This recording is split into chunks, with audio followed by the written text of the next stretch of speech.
Capítulo 4. O Canto do Galo. Muitos homens devem a grandeza de sua vida aos obstáculos que tiveram de vencer. Charles Spurgeon.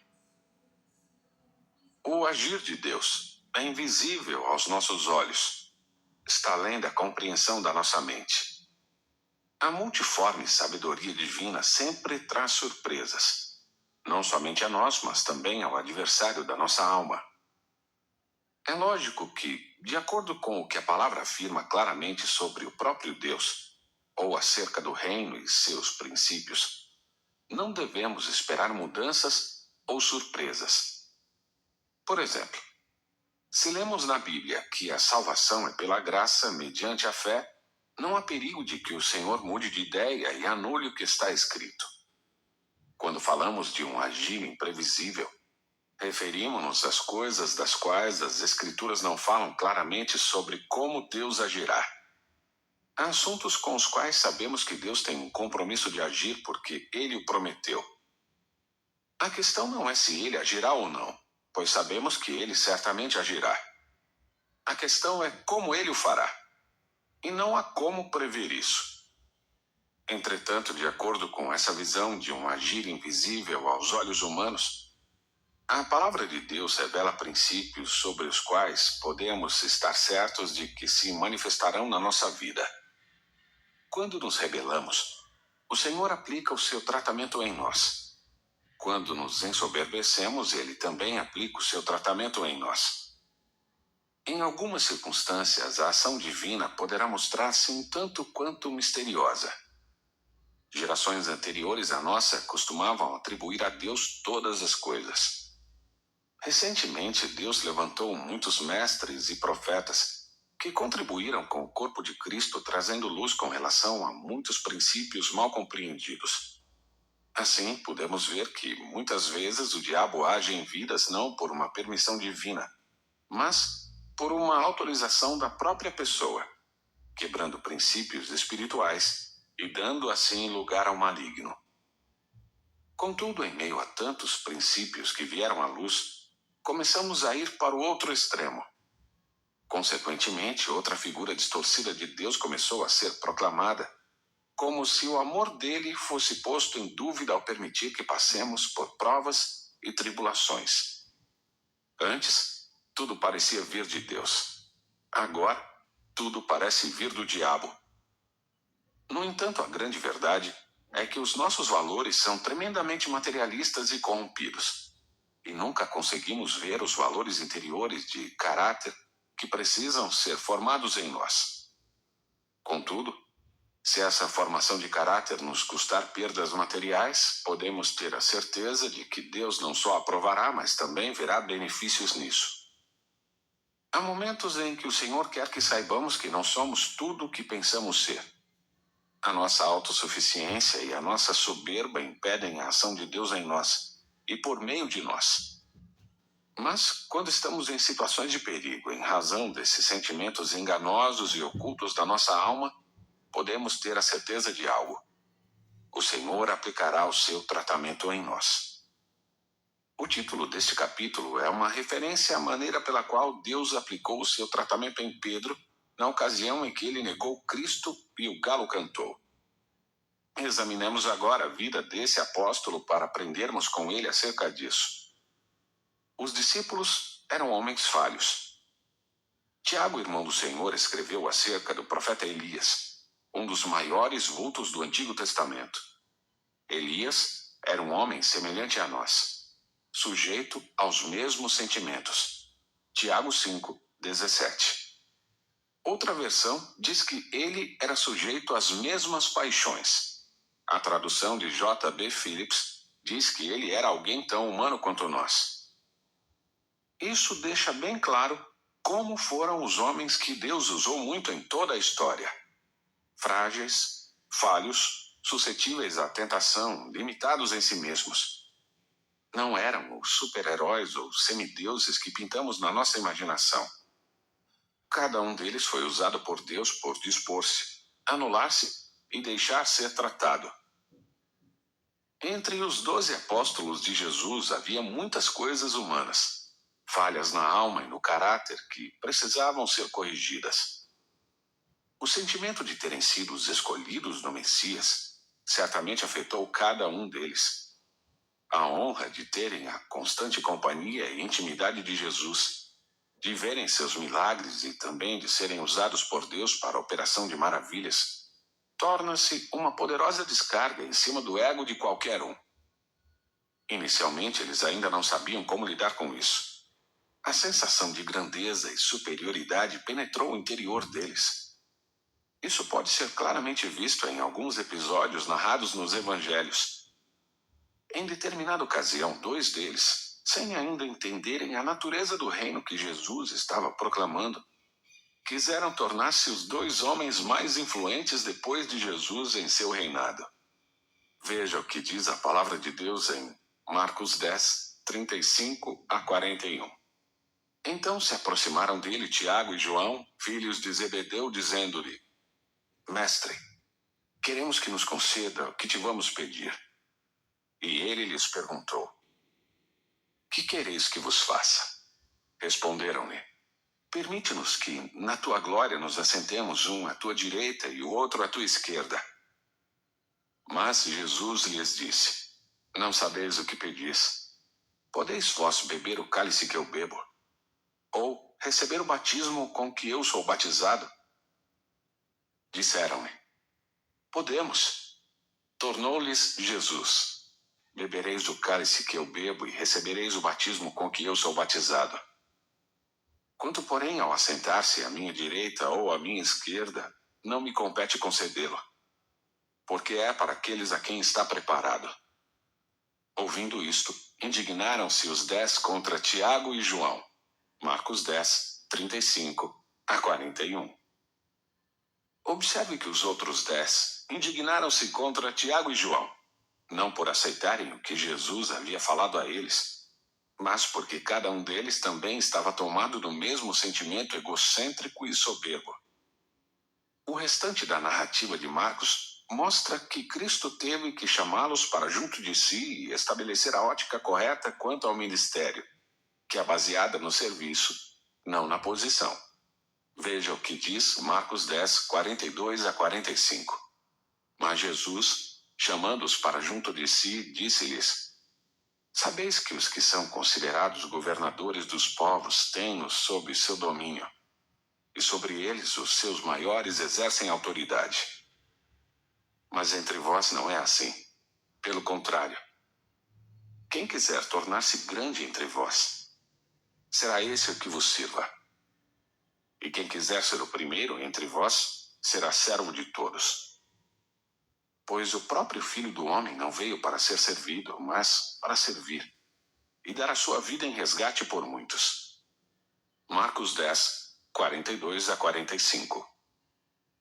Em meio a esse desejo de ser, a essa ânsia de posição, poder e prosperidade, Tiago e João, filhos de Zebedeu, foram confrontados por Jesus com a afirmação de que uma posição como a que lhes havia pedido ele não podia prometer-lhes.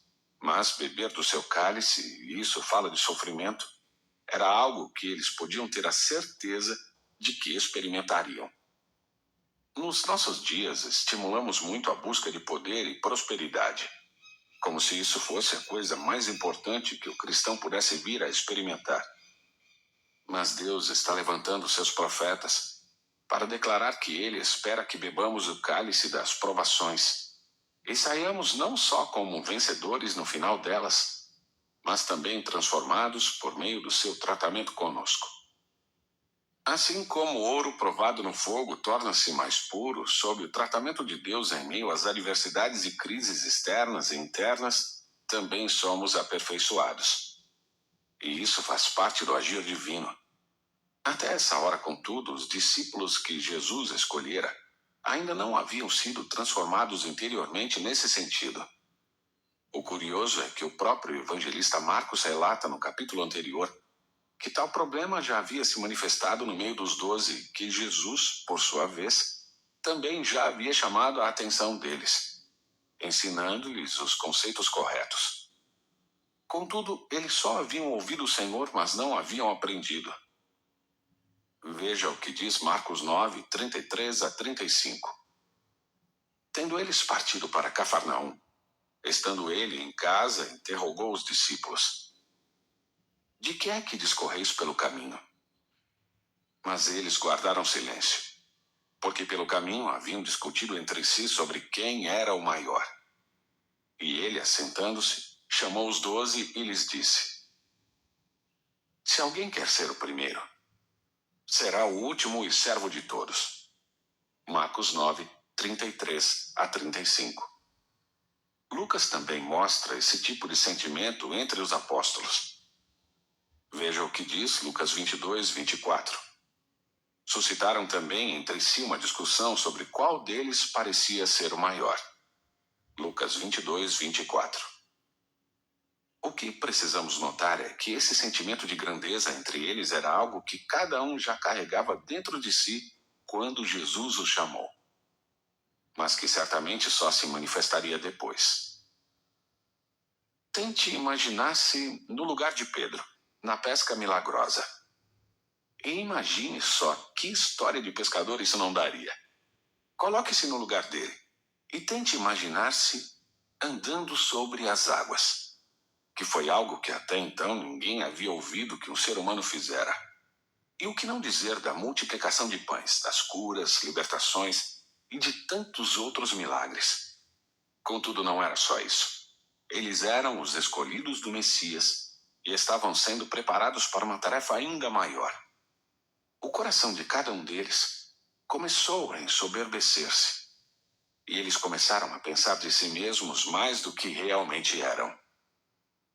Eles haviam se tornado tão importantes que começaram a achar que ninguém mais poderia fazer o que Jesus lhes havia mandado fazer. E externaram esse sentimento na primeira ocasião que surgiu, conforme se lê em Marcos 9, 38 a 40. Disse-lhe João: Mestre, vimos um homem que em teu nome expelia demônios, o qual não nos segue, e nós lhe o proibimos, porque não seguia conosco. Mas Jesus respondeu: Não lhe o proibais, porque ninguém há que faça milagre em meu nome e logo a seguir possa falar mal de mim. Pois quem não é contra nós é por nós. Marcos 9, 38 a 40. Só eles poderiam fazer aquilo. Outras pessoas não. Ninguém poderia brilhar como eles brilhavam ao lado de Jesus. Esse sentimento foi externado diversas vezes. Quando uma aldeia de samaritanos não quis receber Jesus, 2 deles quiseram orar para que descesse fogo do céu e os consumisse. Eles propuseram isso a Jesus, imitando o estilo de Elias. Ao dizerem isso, não estavam apenas demonstrando que se achavam os guardiões da reputação de Jesus, mas que também já se achavam tão homens de Deus quanto Elias. Precisamos ter muito cuidado quando crescemos em Deus para que o diabo não encha o nosso coração de orgulho. Eu já mencionei como o anjo de Deus se referiu ao meu ministério na época em que me acidentei. O Senhor permitiu e usou aquilo para que eu não crescesse a ponto de me ensoberbecer e cair. Nunca achamos que isso pode acontecer conosco. Parece que é sempre possível que aconteça com os outros, mas nunca conosco. Contudo, as Escrituras advertem que quem está em pé deve cuidar para que não venha a cair. 1 Coríntios 10, 12. Esse sentimento foi se avolumando nos apóstolos até o nível de cegueira, em que as pessoas acham que a queda pode acontecer com os que estão à sua volta, mas não com elas mesmas. Vejamos isso de forma específica na vida do apóstolo Pedro. Ouça o que diz Marcos 14, 27 a 31. Então lhes disse Jesus: Todos vós vos escandalizareis, porque está escrito: Ferirei o pastor e as ovelhas ficarão dispersas. Mas depois da minha ressurreição irei adiante de vós para Galiléia. Disse-lhe Pedro: Ainda que todos se escandalizem, eu jamais. Respondeu-lhe Jesus: Em verdade te digo que hoje, nesta noite, antes que 2 vezes cante o galo, tu me negarás 3 vezes. Mas ele insistia com mais veemência: ainda que me seja necessário morrer contigo, de nenhum modo te negarei. Assim disseram todos. Marcos 14, 27-31. Ainda que todos se escandalizem, eu jamais. Você percebe essa mentalidade em Pedro? Ele se achava tremendamente fiel ao Senhor, mas estava prestes a descobrir que não era tudo o que pensava ser.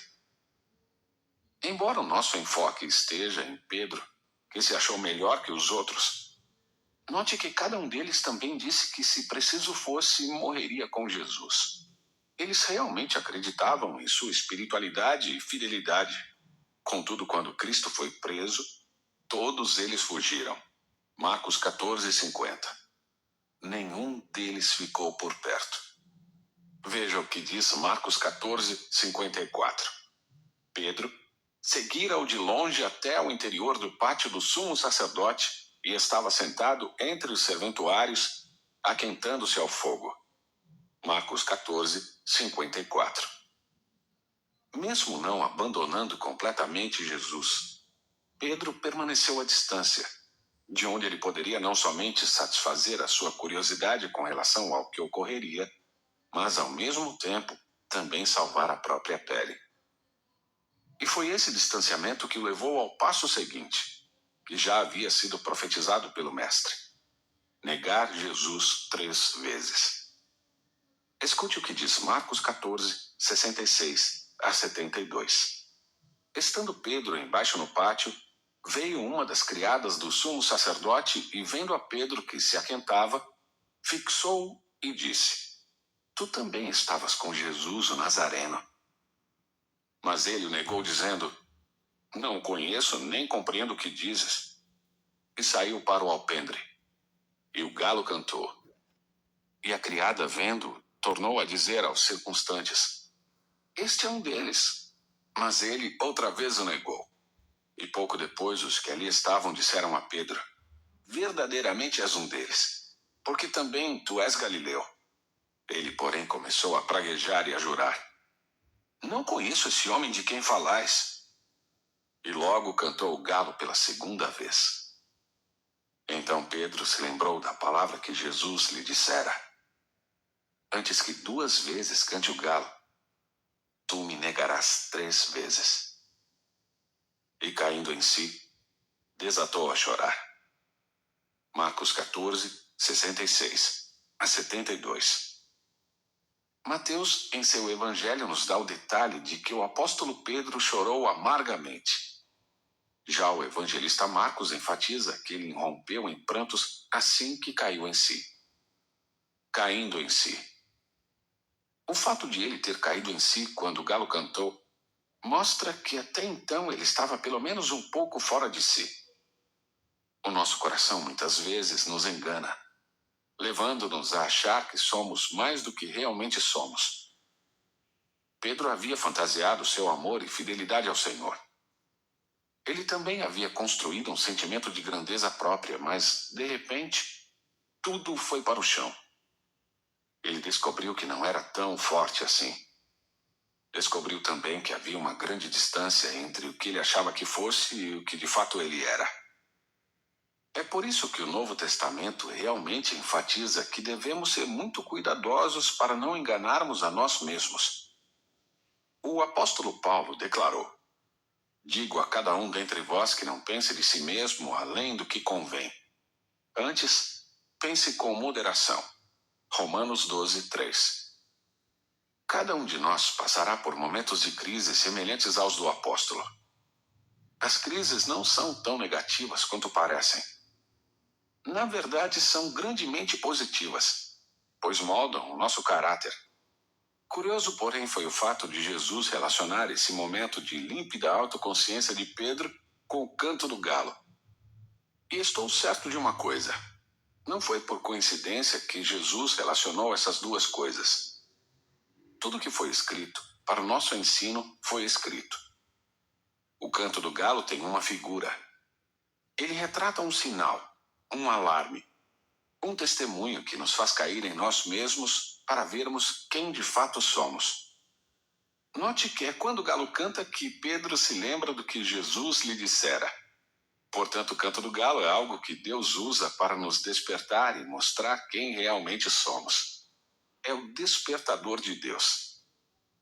Por que Jesus não o impediu? O Senhor Jesus Cristo, sabendo de antemão que o apóstolo enfrentaria, avisou-o antes que acontecesse. Mas por que Jesus não fez nada para livrá-lo? Por que não o impediu? Porque era necessário que Pedro passasse por isso, pois fazia parte do tratamento de Deus em sua vida e ministério. Além disso, não era um acontecimento meramente humano, mas espiritual.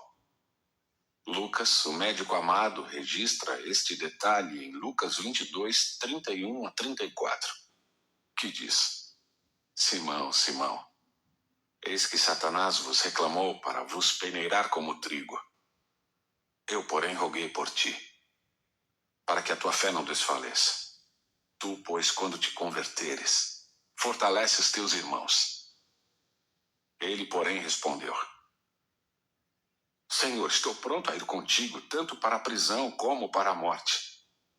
Mas Jesus lhe disse: Afirmo-te, Pedro, que hoje 3 vezes negarás que me conheces, antes que o galo cante. Lucas 22, 31 a 34. Observe que até Satanás estava envolvido nisso. O diabo também ouviu as afirmações de grandeza e espiritualidade que os discípulos ostentavam. Por isso ele pediu permissão a Deus para peneirar a vida deles do mesmo modo que se peneira o trigo. O interessante é que ele recebeu a permissão divina para isso. Jesus estava apenas alertando Pedro sobre o que aconteceria para que, quando acontecesse, ele reconhecesse a soberania de Deus sobre todas as coisas. No entanto, Cristo não disse em momento algum que ele impediria o diabo.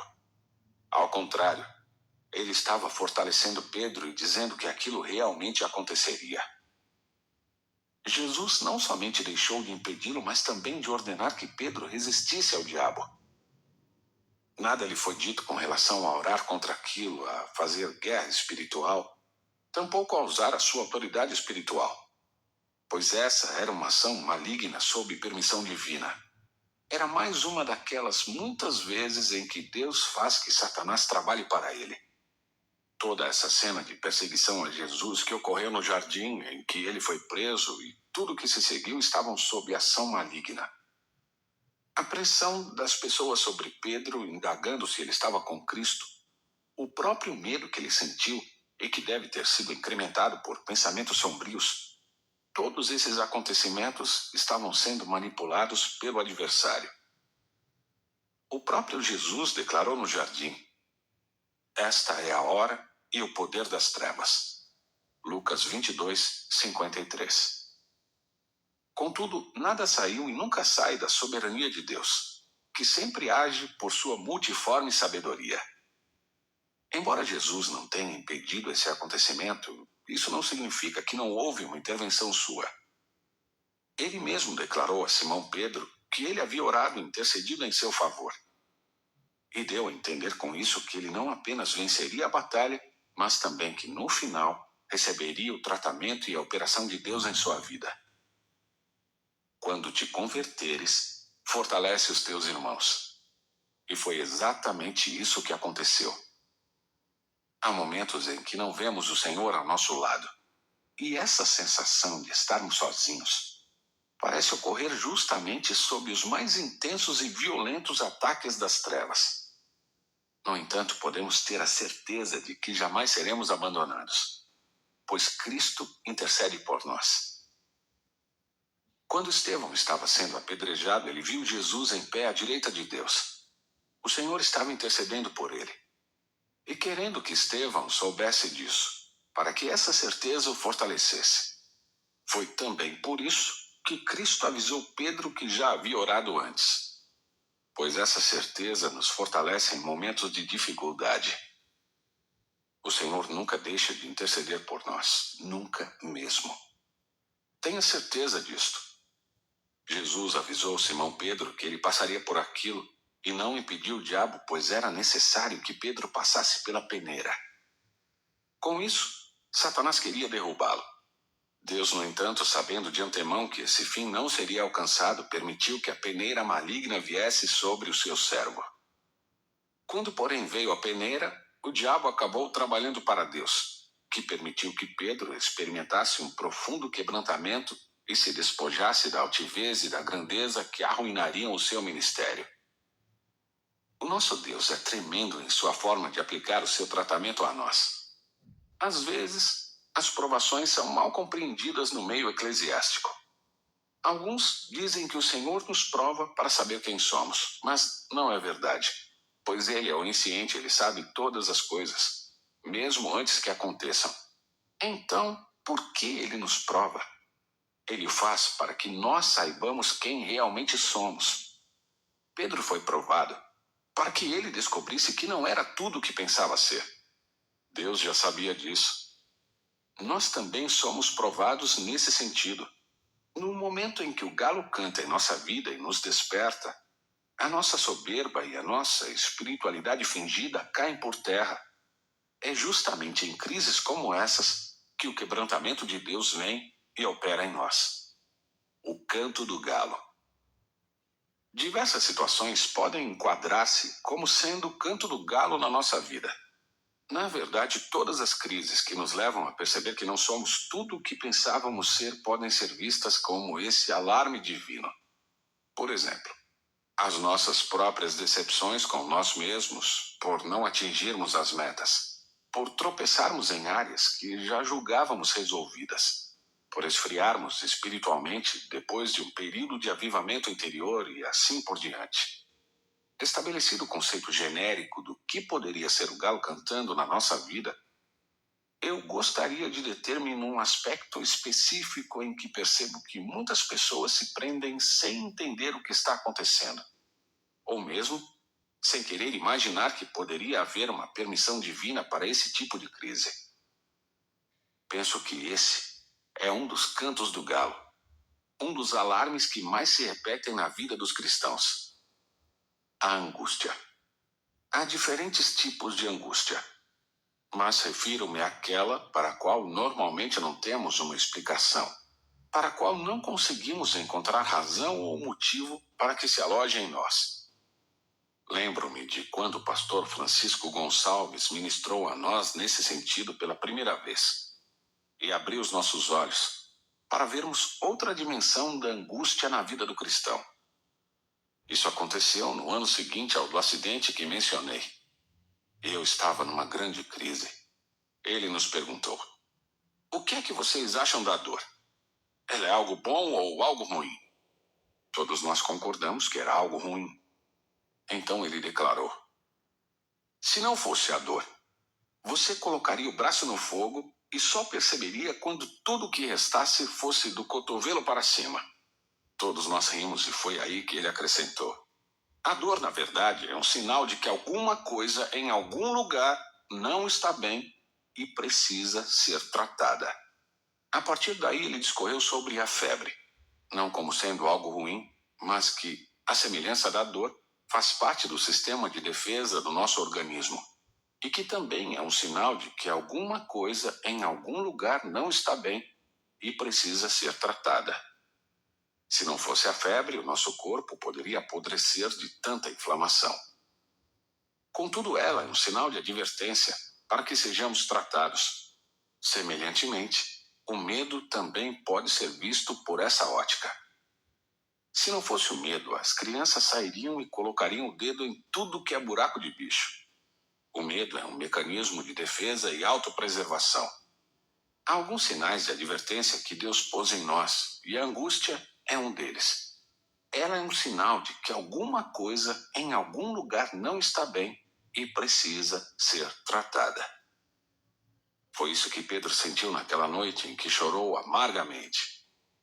Não foi apenas a decepção de descobrir que ele não era tudo o que pensava ser, mas foi também um testemunho interior de que algo não estava bem e precisava ser resolvido. O galo cantou na vida de Simão Pedro, mas o verdadeiro sinal de advertência não foi o galo em si, e sim a angústia que se instalou em seu interior. Existem diversos tipos de choro, mas penso que o pior de todos foi o que ele experimentou: o choro amargo. Não há alívio para esse tipo de choro. Ele nos dilacera por dentro e quanto mais choramos, mais vontade temos de chorar. Contudo, isso foi muito positivo na vida do apóstolo. Muitas pessoas dizem que Pedro foi mudado no dia de Pentecoste, mas creio que a sua mudança ou conversão, como denominou Jesus, começou de fato naquela noite, com esse tratamento de Deus em sua alma, compreendendo as noites escuras. Um dos períodos de crise mais difíceis para muitos de nós é o que se conhece como noites escuras. Há momentos em que nos sentimos desprovidos de qualquer tipo de iluminação ou direção. Sentimos-nos perdidos e impotentes. Hoje em dia temos muitas vantagens com relação às pessoas que viveram nos tempos bíblicos. Com a energia elétrica e o avanço da tecnologia, podemos fazer muitas coisas durante a noite. Eu mesmo sou um dos muitos corujões que gostam de trocar a noite pelo dia. Mas naquela época as pessoas ficavam muito limitadas, pois não podiam fazer nada até que amanhecesse. Assim são as nossas crises. Sentimos-nos atados em meio à angústia, a ponto de não podermos fazer nada até que a noite acabe e venha a luz do dia. Como se não bastasse esse sentimento de impotência, também surge o medo. O medo do escuro é uma das coisas mais comuns entre crianças. Há também os que, mesmo crescendo, não conseguem livrar-se desse pavor. A noite escura sugere o incerto, o inesperado, o imprevisível. Ela não é um momento em que explicamos os nossos medos, mas um momento quando temos medo do que nem sequer conhecemos. Podemos ainda acrescentar ao medo o frio e o desconforto.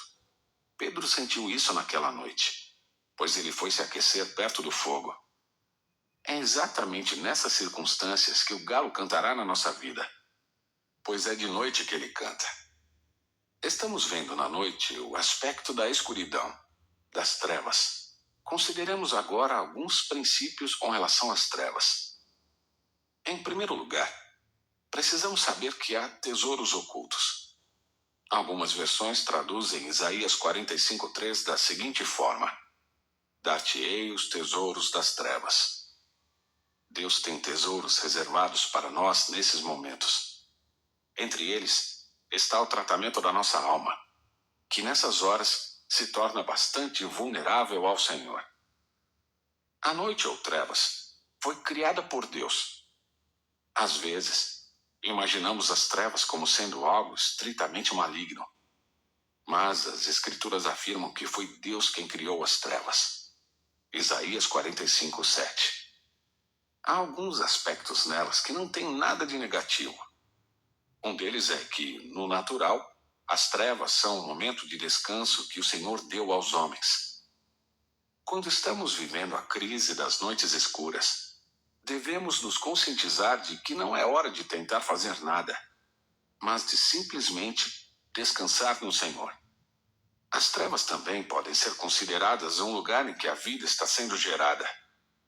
Gênesis relata que na criação havia trevas sobre a face da terra e que nesse ambiente a vida foi gerada. A semente sob o solo é outro exemplo. A criança no ventre materno é mais um exemplo da vida sendo gerada em meio às trevas. A Bíblia também cita uma figura, a vara de Arão que floresceu. Números 17, 1, 11. Ela era apenas um pedaço de pau seco, mas floresceu ao ser colocada na tenda da congregação, conforme a instrução do Senhor. A vida manifestou-se enquanto aquela vara foi guardada onde não havia nenhuma iluminação, no Santo dos Santos, diante da Arca da Aliança. Se você está enfrentando noites escuras, anime-se. Reconheça que o agir de Deus na nossa vida vai muito além do nosso entendimento limitado. Ele não age somente quando achamos ou vemos que está agindo, mas sempre. E na maioria das vezes, não conseguiremos entender como as coisas estão acontecendo até que tudo termine. Fique firme, sabendo que Deus é fiel e tem cuidado de nós. Às vezes, sentimos como se estivéssemos no Polo Norte, no período das noites eternas, que parecem não terminar nunca, mas terminarão. E haverá alegria ao amanhecer, porque não passa de um momento a sua ira. O seu favor dura a vida inteira. Ao anoitecer pode vir o choro, mas a alegria vem pela manhã. Salmos 35. Estas crises terão seu fim, e o sol nascente brilhará sobre os tesouros que ficaram. Depois do canto do galo, vemos claramente que um novo Pedro surgiu com o fim da noite escura. O Evangelho de João nos mostra isso numa das últimas conversas que Cristo teve com ele. As palavras de Jesus sugerem muitas coisas que, numa leitura rápida, acabam passando despercebidas aos nossos olhos. Veja o que diz a Bíblia em João 21, 15 a 19. Depois de terem comido, perguntou Jesus a Simão Pedro: Simão, filho de João, amas-me mais do que estes outros? Ele respondeu: Sim, Senhor, tu sabes que te amo. Ele lhe disse: Apacenta os meus cordeiros. Tornou a perguntar-lhe pela segunda vez: Simão, filho de João, tu me amas? Ele lhe respondeu: Sim, Senhor, tu sabes que te amo. Disse-lhe Jesus: Pastorei as minhas ovelhas. Pela terceira vez, Jesus lhe perguntou: Simão, filho de João, tu me amas? Pedro entristeceu-se por ele lhe ter dito pela terceira vez: Tu me amas? E respondeu-lhe: Senhor, tu sabes todas as coisas. Tu sabes que eu te amo. Jesus lhe disse: Apacenta as minhas ovelhas. Em verdade te digo, que quando eras mais moço, tu te cingias a ti mesmo e andavas por onde querias. Quando, porém, fores velho, estenderás as tuas mãos, e outro te cingirá e te levará para onde não queres. Disse isto para significar com que gênero de morte Pedro haveria de glorificar a Deus. Depois de assim falar, acrescentou-lhe: Segue-me. João 21, 15 a 19. Porque o Senhor fez a mesma pergunta 3 vezes. Provido de onisciência, ele não pergunta por não saber a resposta. Se sabendo todas as coisas, Jesus fez essas perguntas, concluímos que ele o fez não por necessitar de uma resposta, mas para conduzir o apóstolo a uma sincera autoavaliação. Penso que o que o Senhor queria era justamente isto: fazer que Pedro olhasse para dentro de si e reconhecesse onde ele estava com relação ao seu amor por Cristo. Lembre-se de que anteriormente Simão Pedro achava que ele amava o Senhor Jesus a ponto de dar a própria vida por ele. Mas, de repente, ele veio a descobrir que não era tudo o que pensava ser. Tampouco amava tanto o Senhor quanto pensava. Depois da sua decepção, Pedro passou a achar que ele não amava tanto assim o Senhor. Foi nesse dilema vivido pelo apóstolo que Cristo o levou a examinar a si mesmo e a localizar-se espiritualmente, para que ele verdadeiramente constatasse qual era o nível do seu amor. Vemos isso pela maneira com que as perguntas lhe foram feitas pelo Senhor e pela promessa que ele lhe fez depois delas. Há um jogo de palavras no original grego que não percebemos na tradução para o português. Trata-se da palavra amor. O grego usa diferentes palavras para conotar diferentes expressões de amor. Se a referência ao amor for física, sexual, então a palavra grega empregada é eros. Se a conotação do amor for fraternal, então a palavra grega é filia. E quando se trata de um amor perfeito, intenso, do tipo do amor de Deus, então a palavra grega usada é agape.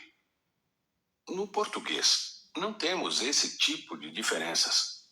Contudo, Jesus usou palavras diferentes em sua conversa com Pedro. Na primeira pergunta ele disse: Tu me amas? Verbo agapao. Pedro respondeu: Tu sabes que te amo. Verbo filéu. Na segunda vez ocorreu o mesmo. Jesus perguntou se Pedro o amava no mais alto nível de amor, agape. E Pedro reconheceu que o amava, mas nem tanto. O seu amor era somente filia. Como Jesus não pôde levar Pedro ao seu nível, ele desceu ao nível de Pedro e na terceira vez ele lhe perguntou: Tu me amas? Verbo filéu. Então Pedro respondeu-lhe: Senhor, tu sabes todas as coisas. Tu sabes que eu te amo. Verbo filéu. É como se mais uma vez ele afirmasse: O meu amor não vai além disso e eu não quero enganar-me de novo. Talvez até pudéssemos traduzir essas diferentes palavras por amar, verbo agapao, e gostar, verbo filéu. Portanto, para as perguntas de Jesus a Pedro, tu me amas? As respostas seriam: Senhor, tu sabes que eu gosto de ti. Contudo, ainda assim, Jesus concluiu o diálogo dizendo que Pedro chegaria a glorificar a Deus por meio da sua morte. Ou seja, que chegaria o dia em que ele amaria tanto o Senhor como ele achou que o amava no princípio. E nessa promessa de que o apóstolo daria sua vida por ele, Jesus declarou até mesmo que tipo de morte ele teria.